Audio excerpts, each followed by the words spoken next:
Fellow Kenyans, in the last few weeks, we have made it our business to travel around the country and know how the Kenyan people feel about this government and the projects that it's doing. And I can report that we are extremely disappointed. Our taxes are being pilfered, embezzled in a way that we've never seen before. Ni wizi bila kazi.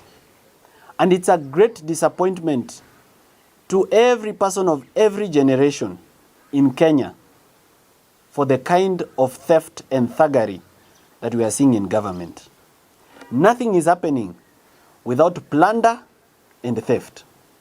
And unfortunately, we have the President of the Republic of Kenya leading the way by being the most corrupt individual in our government. Now, fellow Kenyans, it's a time for us to ask ourselves, what are we waiting for? Are we going to sit back and watch as individuals take away our country and bring our economy to the rubble and to total collapse? Right now, the president is in China to borrow another loan of 40 billion Kenya shillings.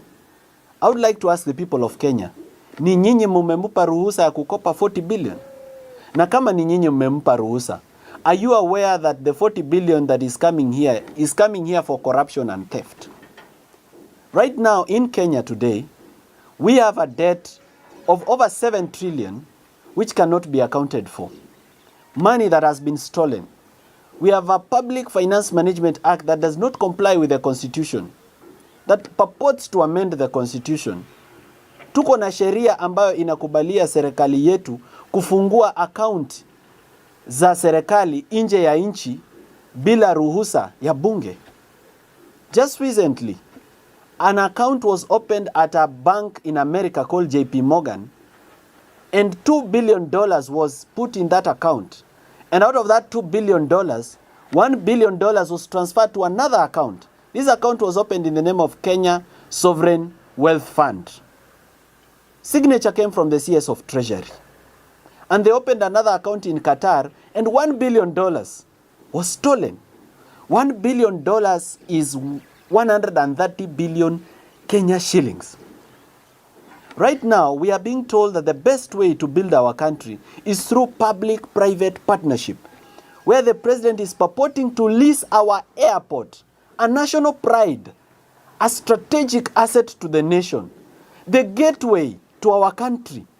This is something that affects national security, and our president is willing to give our airport to corrupt Indians to run it. For 30 years, he should have even given the lease to the end of his term, but he's willing to give our airport for 30 years. This thing called public-private partnership is used to do money laundering in our country. The president is saying he is very proud of the expressway, but the expressway is a crime scene. The expressway ni pesa yetu ambayo iliibiwa kutoka SGR, kampuni ikaenda ikaregistrwa na Wakenya kule China, ikakuja Kenya ikajenga expressway wakaanza kulipisha to launder money that was stolen through corruption. We've been to Nyandarua, where there is the Captain Ndunyunjeru Road, which is Mau Mau Lot 4. We've been to Ikumbi Road in Kigumo. We've been to Olengoroni Stadium in Nakuru. We've been to Kamarini Stadium in Elgeyo Marakwet. We've been to the Kipkaren Water Treatment Project in Uasin Gishu. We've been to the Kangundo Road Wakulima's Market. We've been to Makweni, Katua Ke Nunguni Road, which was allocated 362 million and 255 million already stolen, and there is no road. We've been to Kabonyo Kanyagwal, a project worth 2.5 billion. That there is nothing to see. We've been to Kisumu, Afri Cities Convention Center, and got Nanga Barube Road in Siaya, which are stalled, and Kanyadhiang Kadel Road in Homa Bay, and Mbita Sindosori Road. And all these are investments by this government where money is stolen and nothing is done. Wakenya wenzangu, ni vizuri tuanze kujiuliza kama ni kweli tumewapa wanasiasa ruhusa ya kuiba pesa za wananchi wa Kenya. The reason we've been traveling around the country is because 70% of the electorate of our country does not understand that corruption affects them. Therefore, this is a call to you, a Kenyan, kama mimi. Ni wakati wako usimame na Kenya. Don't leave this for Morara or this team. It is now your personal responsibility to do the little that you can do in the space that you occupy to change our country. Mjue kwamba 70% ya wapiga kura Kenya wako mashinani na informal settlements. Na kule hata labda hizi televisheni ambazo tunatazama hawatazami hizo. Ni vizuri tujiondoe in our comfort zone, tuende mahali wako kwa ground. Tuzungumze nao. Kwa sababu watu ambao wako mashinani wanafikiria kwamba ufisadi ni mambo ya watu wa Nairobi. Kwa sababu mtu ambaye yako mashinani hajawahi kuna wengine hawajawahi kuguza milioni ama hawajawahi kuguza 500,000. Sasa ukimwambia bilioni 5 ama bilioni 12 imeiba from treasury, hawaelewi and they are not able to connect. Ni vizuri tuende tuwazungumzie waelewe kwamba hiyo barabara ambayo iko karibu na wao imeibwa. Waelewe kwamba hiyo hospitali ambayo iko karibu na wao ambayo mtu alikufa kwa sababu hakukuwa na MRI machine ama hakukuwa na X-ray machine ama hakuna dialysis machine ama hakuna oncologist. Waelewe kwamba hiyo ni ufisadi. There is over 3 billion and I can confirm with authority that 3 billion was allocated through parliament for equipping level 3 and level 4 hospitals, and the whole 3 billion was stolen. Nothing was ever bought. Kwa hivyo Mkenya popote ulipo, ujue kwamba hii kazi sio yetu peke yetu. Lazima tushikane mikono. Tujitolee. Kila mtu azungumze na familia yake. Uzungumze na marafiki zako. Mkiwa katika chama ya wamama, zungumzia uongozi mbaya na ufisadi. Ukiwa katika kuchumbiana ama date, set aside 5 minutes ya kuongelea mambo ya ufisadi na uongozi mbaya. Na mimi nataka kumuonya na kumpa onyo kali Mheshimiwa William Ruto. Nilimwambia kwenye televisheni tukiwa JKL kwamba yeye tayari amekwisha kuwa bilionea. Hakuna kitu kingine ambayo pesa inaweza kumsaidia kwa sasa. Hawezi kununua afya njema na hawezi kununua uzima wa milele na milele. William Ruto, you cannot buy eternal life. Stop stealing. If the president stops stealing, members of parliament wataacha kuiba. Governors wataacha kuiba. Senators wataacha kuiba. Kama rais mwenyewe anaweza kuacha ufisadi. This spirit of greed must end in our country. And I'm encouraging all the people of our country across all generations, whether you are a Gen Z, a millennial, a baby boomer, this is your moment. Usijione mdogo. Na usione kama uko na followers kidogo, ama wewe si mwanasiasa, ama wewe si mtu wa kuzungumza. Sisi ambao tumesimama hapa tumejitolea. Na hatujajitolea kwa sababu tunataka viti vya siasa. In fact, I want to tell all Kenyans today that if you find me running for member of parliament, munipige viboko. If you find me running for senator, na ni najizungumzia, I'm not speaking for the rest. It's time, of course, for the youth to take up leadership positions, so they may want to take up those positions. I'm speaking for myself that I'm not interested in being a member of parliament in any constituency in the Republic of Kenya. I'm not interested in being a senator of any county. I'm not interested in being a governor of every county. What I'm doing is patriotism to my nation. If the people of Kenya see it fit to take me to a higher level and give me a higher platform so that I can defend them and so that I can take the nation forward, I'll humbly accept it. But as of now, we are not doing this because we are interested in anything. Therefore, wewe pia wewe Mkenya, usi-expect kitu. Do it out of passion and out of love for our country. We don't want change tomorrow. We want change today. Thank you very much. I want to give the floor to my colleagues here. I have young professionals who are doing very well in the various fields where they are. And I'd like to give them an opportunity on the floor so they come up and talk to you about the various issues in our country like impunity and abuse of office, and to talk about this project that the government is talking about, what kind of workmanship is in those projects, kwa sababu tulishasema kwamba kazi ya William Ruto ni wizi bila kazi. Akilaunch mradi haitaanza, na ikianza itasimama, na ikiisha pesa itaporwa na itafanywa vibaya. So somebody is going to also talk about that, and somebody is also going to talk about abductions and misuse of the criminal justice system and marginalization of communities. Kwa hivyo napenda nimpe sasa ruhusa wakili Steve Mbugwa, who is also a council member of the Law Society of Kenya, wakili tajika hapa Nairobi, ili aje pia azungumze msikia. Asante sana. Thank you very much, fellow Kenyans. I would like to start by mentioning that as Kenyans, we need to be very patriotic, and as young people, we need to be very deliberate. And I say this because we have witnessed serious misuse of power and impunity of the highest level in this country.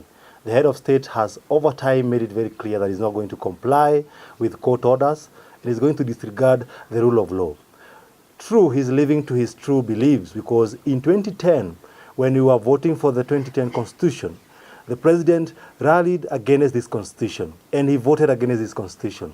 A clear indication that he doesn't believe in the rule of law, he doesn't believe in constitutionalism, and therefore he does not respect human rights, human dignity, and all the rights and principles of good governance for this country, which we gave unto ourselves. That has been exhibited by his subordinates and his juniors at the National Police Service. We witnessed yesterday where the acting Inspector General of Police failed to honor the court orders on the excuse that he is attending serious meetings and workshops in Mombasa, and yet there was a court order issued on 23rd of August, on 26th of August again, and on 3rd of September. And he never appeared. 6 times he was summoned by the court to appear, and he failed to appear in court. A clear disregard of the rule of law, a clear disrespect to the judiciary, and a clear disrespect to the Constitution. That has emanated to the serious abduction we have been seeing and forced disappearances. Right now, we don't know the whereabouts of Bob Jagi. We don't know the whereabouts of Nadine Longton. We don't know about his brother Jamil, where he is. All those were arrested because of protest in Kitengela, and nobody knows their whereabouts. When the Inspector General of Police is called upon to explain the whereabouts of these persons, he does not appear, and instead disrespect the court system. And the question we ask ourselves ni, kama hawa hawaheshimu sheria, sisi kama wa Kenya, where do we stand? What is our fate as young people? And therefore, I want to call upon each and everyone outside in this country and outside this country, that we must demand for accountability, we must demand for good governance, we must demand for respect to the rule of law, we must demand for accountable government. And we young people must remember one thing, that for our future to be safe and secure, we must become deliberate today by creating it. And that is the only way we can guarantee our future. Thank you very much. Thank you very much, Wakili. That is Wakili Steve Mbugwa, Council Member of the Law Society of Kenya. I now want to give the floor to Engineer Evans Kimori. Engineer Evans Kimori is a civil engineer and a former engineer at the Kenya National Highways Authority, KENHA. He will come and speak about stalled projects and projects which have been constructed where the workmanship is also very poor, and also the looting and pilfering of public funds through contracts for construction of various infrastructure, including roads, bridges, hospitals, and the like. Karibu sana, engineer. Thank you so much, Morara Kebaso. It's indeed a great honor to stand here as young generation, as members of as members who have a great cause. We are members of the same avian species, of the same plumage, who have conglomerated here today to make this nation a great nation. Recently, we have been visiting several projects, and as a trained engineer, I can certify that the projects that we have visited, launched by none other than the president of this country, have become redundant. And this is the reason. I can give an example of Ukwala Ugunja Road. We visited the project, and going to the technical aspect, in any project that you are undertaking as an engineer or as a contractor who is implementing the project, there is safety component, which is a key component in civil engineering. The project was just left in a state of unsafe situation whereby the citizens around were having a situation that they cannot be able to fathom. Immediately we left the project, Kenya National Highways Authority closed the road. Where were they before we came? That's just an example of that road. Another road that we visited is Mbita Sondu Road, which has a valley within a road. That is another gigantic tragedy as far as civil engineering is concerned. We are shocked on how projects are being launched left, right, center by the president. Each and every time a project is launched, the president spends approximately 20 to 30 million. If we give an arithmetic connotation, you will find that approximately that is 25 million times maybe 100 projects. 2.5 billion. That is 2.5 billion. That is enough to build a cancer center in Meru. That is enough to build a Western Art and Incubation Center in Western Region. So to me, this is a situation that we call upon our president to take full responsibility for misusing the Kenyan money. I can tell you for a fact, we have visited several projects, and any person at the village level or where the projects are can go and do the same and confirm if you are lying. It is indeed shocking that we have had information that the president called the chiefs and instructed them to remove his name from where he launched the project. In fact, today, as you are speaking, the president is in China to take a loan on behalf of our country so that he can come and launch another road. This is a sad state of the nation. The greatness of a nation's future depends on how we think, but not how accurately we remember. We are the great thinkers of the next generation. It is a generational change. It is a clarion call that you are calling each and every person to come up and stand for his right. Thank you so much and be blessed. Yes, thank you. That is Engineer Evans Kimori, a civil engineer. And something that engineer, I might just add on that. We are very disappointed with professional bodies in Kenya with regards to the willingness, and more especially the Engineers Board of Kenya, the willingness to eject from practice engineers that deliver projects that are dangerous to the public and that are very shoddy. Because if you see some of the roads that have been launched, if you see the dense bituminous macadam, I think that's what we call it? Yes, the BBM. They say they are upgrading a road to bitumen standards. And if you look at the dense bituminous macadam, it's very thin and a very poor mixture. In some of the roads, we will pick samples and take it for lab test. There is very shoddy work being done in Kenya, where roads are built without drainages, roads are built without road signs, roads are built without road markings, roads are built without speed, anything to speed bumps. Very dangerous roads that will kill people, most definitely. And it has already been proven that lies can kill. Uongo inaua. Already uongo ya William Ruto imeua watu Nithi Bridge. So we need to be very serious about the quality of the things that are being built, because we have hospitals which are being built in a very haphazard manner. The hospital itself is a danger to the patients. We have very poor workmanship. And these engineers, they are certified and licensed by the Engineers Board of Kenya. Which begs me to ask, what the hell is Engineers Board of Kenya doing about engineers who are producing shoddy work in the institutions where they are working?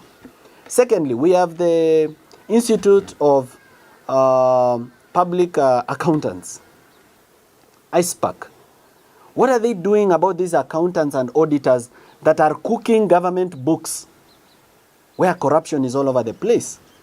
I spoke to the Auditor General and told her that 90% of the corruption in Kenya doesn't even get to the Auditor General's report. So there's a role to be played by professional bodies. I'm grateful for the effort that the Law Society of Kenya is putting in terms of trying to actually deregister and strike off the role of advocates, those advocates that participate in corruption. I believe that they can do better and that they can do more, because the role of advocates is full of people who are encouraging corruption. In every corruption scandal, there is a rogue advocate involved. We need to rein in on those professionals who are participating in the theft and holding public funds in client accounts in the name of holding funds for clients. Kwa hivyo, professional organizations, we are asking for your help. You are not toothless, you are not unable, you are not powerless. You've been given the power by the law to deal with some of these professionals. Please do something about it so that we have a better country and a better nation and opportunities for everybody to live, work and grow. I now want to invite Wakili Joshua Okayo. Wakili Joshua Okayo is a man who has been through a lot. He has been abducted and tortured, and he still stands today as the president of the Kenya School of Law, and is coming to speak his piece. Karibu Wakili. Thank you, Morara, and thank you, Kenyans. It's a sad day that even as we mourn families, youth who were lost during the protests, and even as we gather to try and find a number of youths who've since gone lost and have not been found, the president has the audacity and the temerity to tell the people of Kenya that he is not aware of anyone who has been abducted, and should there be any such case, then it should be reported to him. Number one, this is a person who doesn't know what is happening in his country. And if he does know and he is ignoring that fact, then that means he's the one behind these abductions. So it is time we raise our voices higher and speak to the kind of disregard of the Constitution and the Bill of Rights that is happening in Kenya right now.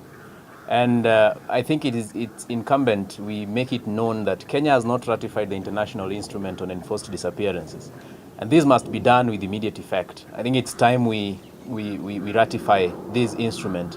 It's important to lead us in a way to try sanitize the country or get the country clean of these abductions and enforced disappearances.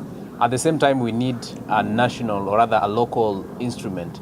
And that means there should be an act of parliament that speaks to enforced disappearances and abductions in this case. We cannot just have the provisions on, in two articles, 25 and 51 of the Constitution, speaking about habeas corpus, and it stops there, nothing more. And also, there's also another provision in the Criminal Procedure Code. We cannot have only 3 mentions on something that is of national importance as enforced disappearance at this moment. So the government must respect the rule of law, and it must implement the provisions of the Constitution, which are the aspirations of Kenya, that the Kenyans decided that this is what we aspire to achieve as a country. Last week we were touring the Nyanza region, and my colleagues have spoken about quite a number of projects. Kadiel Kanyadhiang, Afri-Cities project in Kisumu, we have the Mbita Sori Sindo Road, and many others. Look, the worst road we have seen so far in our tour of the country is the Mbita Sindo Sori Road. Very bad. It's in a sorry state. That tells you that that region is actually marginalized. 3 billion. And that road cost 3 billion Kenya shillings. 3 billion. And my engineer here said it has a valley within a road. You can imagine. 3 billion. All right? 74 kilometers road, only 12 kilometers is done, and it's not done. Because you use 1 to 2 hours to cover 12 kilometers. How so? So really, that region has been marginalized, and I think it's time we be serious. It's time we get serious, and I encourage the government. President William Ruto, you toured that region, I think 1 week ago. Please respect your promises. please deliver on your promises, because you cannot go around lying to unsuspecting Kenyans, telling them how good life is gonna be after you leave that region, but then projects stay stalled. All right, things are not implemented. Money is poured, but the hugest chunk of that money go to your pocket. We cannot continue living like this. At this point, Kenyans, we have to speak for ourselves, and that is why we are here today. And we are telling you that we can only do so much, but with you together, we can do the most for this country, and we can deliver this country out of the hands of these money-thirsty cabals. Thank you so much. May God bless you, and we hope all of you join us in this journey towards a new, better Kenya. Thank you. Asante sana wakili. Let's give him a hand of a clap. I know yesterday I put out an announcement that I've cancelled my tour of Mount Kenya region because of security reasons. Ladies and gentlemen, even as we stand here, it's not been easy for us. We've been through threats. We've been through being followed. Just the other day, my lawyer Solonka Pareno, who is not here, was followed. I have also been followed by a double cabin KCU, a black double cabin that was fully tinted. When we checked the number plate, it belonged to a Mazda Demio. So we know the tactics the government is using to intimidate us. This government that does not provide drugs to hospitals has bought a system called Pegasus from Israel, which is using to tap our phones. But we can tell them that they cannot beat us in technology. In fact, the only advantage they have over us is that they have money. The advantage that we have over them is, number one, we are truthful and honest. And number two, we are young. We can get what they have, but they cannot get what we have. Therefore, the state should not intimidate me as the leader of this team, and it should not intimidate any leader who is part of this team. I am warning the Inspector General that if anything happens to my team, he will be personally held liable. Personally. Therefore, our safety and security is his responsibility and his headache. He should think about how to make us safe without spying on us. This same government has a machine called Phantom. Phantom is being used by NIS to track your phone even when the phone is off. This government at DCI headquarters, it has the Crime Research and Intelligence Bureau, which we fund with our taxes so that it can protect us, so that it can collect intelligence on criminal activities and protect the nation. But it is using its back-end access to Safaricom to access customer data from Safaricom and know where to find people who've been abducted and killed. IPOA keeps promising us that it will deliver, but the Independent Police Oversight Authority so far has delivered nothing in terms of defending the people and the families of those who've lost their lives and who've been kidnapped. This same government is using Kenya Power to check where we pay our tokens so that they can know our houses and our homes for abductions. We want to tell them that the fear is gone. And when we lose our fear, they lose their power. And because we are not afraid, we are not going to run and we are not going to hide. Regardless of the fact that we cancelled our Mount Kenya tour because they had planned people to come and infiltrate us and attack us on the way, because some of these stalled projects where money has been stolen, they are in very remote areas where the public is not there, where nobody can scream. So that we are attacked huko kwa bush when looking for them. I want to tell them that our God is still seated on the throne.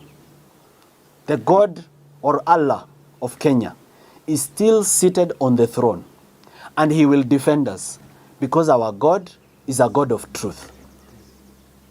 We want to ask all Kenyans to pray for us, keep us in your prayers, support us where you can. You can fundraise for us fuel where you can and to maintain our security. But most importantly, amplify our voices. When we speak, amplify it so that we get rid of all this mediocrity in our governance.